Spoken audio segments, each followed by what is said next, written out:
আপনি কি ইংরেজি শিখতে ভয় পান? ইংরেজি শেখা কঠিন কিছু নয়। আজ থেকেই শিখতে শুরু করুন একদম সহজ উপায়ে, বাংলা উচ্চারণ ও অর্থসহ। আজকের ভিডিওতে আমি আপনাদের সাথে শেয়ার করব 40টি ইংরেজি দরকারি বাক্য। তো চলুন শেখা শুরু করি। তার আগে আপনি যদি আমার এই চ্যানেলটিতে নতুন হয়ে থাকেন তাহলে অবশ্যই প্লিজ চ্যানেলটা সাবস্ক্রাইব করে সাথেই থাকুন। আর প্রতিদিন নতুন নতুন ভিডিও সবার আগে পেতে পাশে থাকা বেল আইকনে ক্লিক করুন।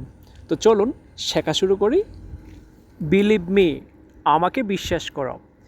আমাকে বিশ্বাস করো এর ইংরেজি হচ্ছে believe me.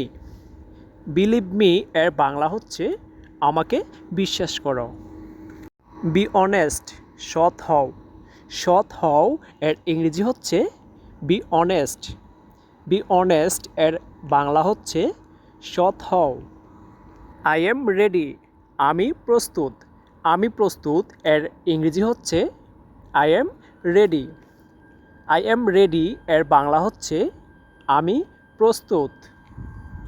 I am busy now, আমি এখন ব্যস্ত।